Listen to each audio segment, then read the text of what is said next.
शिव पुराण महात्म्य। तीसरा अध्याय। बिंदु ब्राह्मण की कथा। श्री सूत जी बोले, शौनक सुनो, मैं तुम्हारे सामने एक अन्य गोपनीय कथा का वर्णन करूंगा, क्योंकि तुम शिव भक्तों में अग्रगण्य व वेदवेत्ताओं में श्रेष्ठ हो।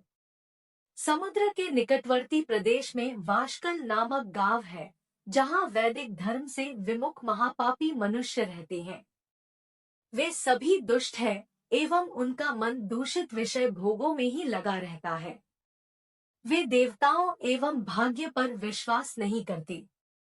वे सभी कुटिल वृत्ति वाले हैं, किसानी करते हैं और विभिन्न प्रकार के अस्त्र शस्त्र रखते हैं। वे व्यभिचारी हैं।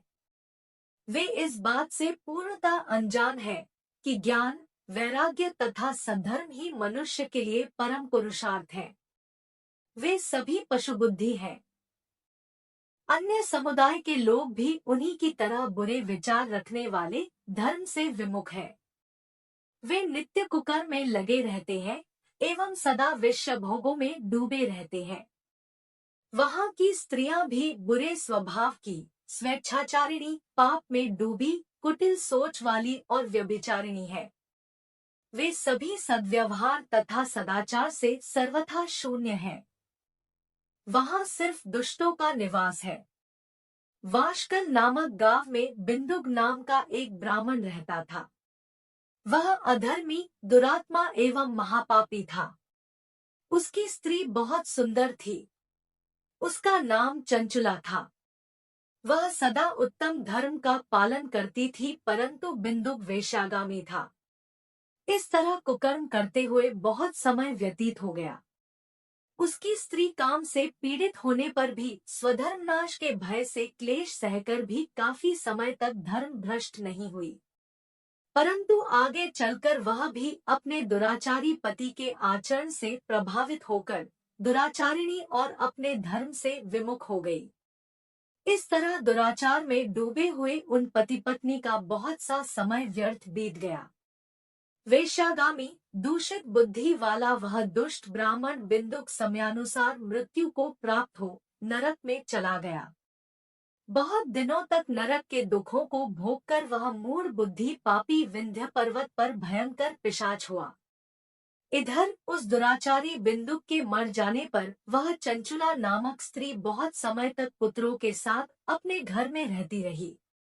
पति की मृत्यु के बाद वह भी अपने धर्म से गिरकर पर पुरुषों का संग करने लगी थी। सतियां विपत्ति में भी अपने धर्म का पालन करना नहीं छोड़ती।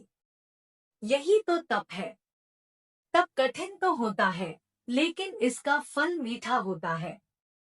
ऋषि इस सत्य को नहीं जानता, इसीलिए वह विषयों के विषफ का स्वाद लेते हुए भोग करता है। एक दिन दैवयोग से किसी पुण्य पर्व के आने पर वह अपने भाई बंधुओं के साथ गोकर्ण क्षेत्र में गई। उसने तीर्थ के जल में स्नान किया एवं बंधुजनों के साथ यत्र तत्र घूमने लगी। घूमते घूमते वह एक देव मंदिर में गई। वहां उसने एक ब्राह्मण के मुख से भगवान शिव की परम पवित्र एवं मंगलकारी कथा सुनी। कथावाचक ब्राह्मण कह रहे थे कि जो स्त्रियां व्यभिचार करती हैं, वे मरने के बाद जब यमलोक जाती हैं, तब यमराज के दूत उन्हें तरह तरह से यंत्रणा देते हैं। वे उसके कामांगों को तप्त लौह दंडों से दागते हैं। तप्त लौह के पुरुष से उसका संसर्ग कराते हैं। ये सारे दंड इतनी वेदना देने वाले होते हैं कि जीव पुकार पुकार कर कहता है कि अब वह ऐसा नहीं करेगा, लेकिन यमदूत उसे छोड़ते नहीं। कर्मों का फल तो सभी को भोगना पड़ता है। देव, ऋषि, मनुष्य सभी इससे बंधे हुए हैं। ब्राह्मण के मुख से यह वैराग्य बढ़ाने वाली कथा सुनकर चंचुला भय से व्याकुल हो गई। कथा समाप्त होने पर सभी लोग वहां से चले गए। तब कथा बाँचने वाले ब्राह्मण देवता से चंचुला ने कहा, हे ब्राह्मण, धर्म को न जानने के कारण मेरे द्वारा बहुत बड़ा दुराचार हुआ है। स्वामी, मेरे ऊपर कृपा कर मेरा उद्धार कीजिए।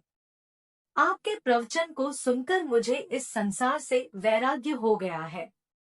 मुझ मूढ़ चित्त वाली पापिनी को धिक्कार है। मैं निंदा के योग्य हूँ।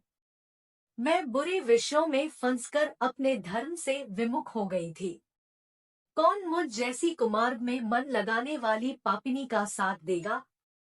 जब यमदूत मेरे गले में फंदा डालकर मुझे बांधकर ले जाएंगे और नरक में मेरे शरीर के टुकड़े करेंगे, तब मैं कैसे उन महायातनाओं को सहन कर पाऊंगी? मैं सब प्रकार से नष्ट हो गई हूँ, क्योंकि अभी तक मैं हर तरह से पाप में डूबी रही हूँ। हे ब्राह्मण, आप मेरे गुरु हैं, आप ही मेरे माता पिता हैं। मैं आपकी शरण में आई हूँ। मुझ अबला का अब आप ही उद्धार कीजिए। सूत जी कहते हैं, शौनक इस प्रकार विलाप करती हुई चंचला ब्राह्मण देवता के चरणों में गिर पड़ी।